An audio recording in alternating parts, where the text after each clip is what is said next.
Nababahala ang Presidential Communications Office sa patuloy na pagkalat ng fake news dahil nagiging dahilan ito ng pagkakahati-hati ng mga Pilipino.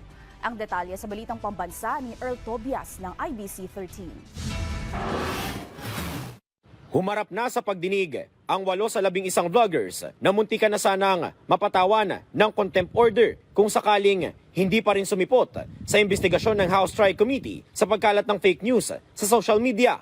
Ang unang sumalang sa tanungan ay ang umanong political vlogger na si Crisette Chu. Binatikos kasi ni House Assistant Majority Leader Jude Asidre ang malisyoso at hindi nito beripikadong post noong March 13 na maraming pulis daw ang nagre-resign dahil hindi na nila kayang magtrabaho sa ilalim ng administrasyon. Mula rin kasi sa post na yan, kinailangan para opisyal na magpahayag ng PNP na wala namang mass resignation na nangyari matapos ang pagkakaaresto kay dating Pangulong Duterte. Habang aminado si Chu na sa TikTok niya lang nakita ang naturang impormasyon. Mr. Chairman, that's not fake news because there were TikTok. And kindly, sir, finish the... How many policemen? Sir, I'm not counting, but there are many But policemen, you and said that's a marami. general impression, But sir. you said marami. So, Yes, so sir. you just Marami, post sir. it on the basis of a single, Yes, sir. 2 or 3 posts? Yes, sir.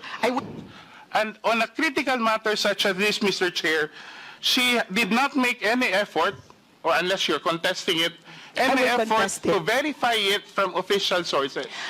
Mr. Chair, number one, I made sure to put the word thou. Bago yan, binigyang diin naman ni Presidential Communications Office Secretary J. Ruiz na ang pinaka-nakababahala sa pagkalat ng naturang uri ng fake news ay ang pag-aaway-away ng mga magkapwa rin namang Pilipino. The children right now spend more time on the cyber world.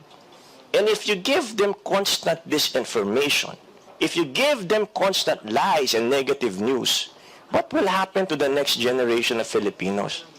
We will forever be divided, just like what's happening in the United States.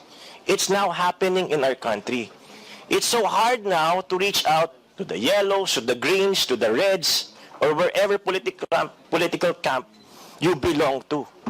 Samantala, idiniin naman ni Asidre na patunay lamang ang sagot ng naturang vlogger na hindi sila pwedeng umakto bilang mga lehitimong journalist sa social media. Lalo't aminado namang personal at hindi beripikadong opinyon ang kanilang mga ipinupost.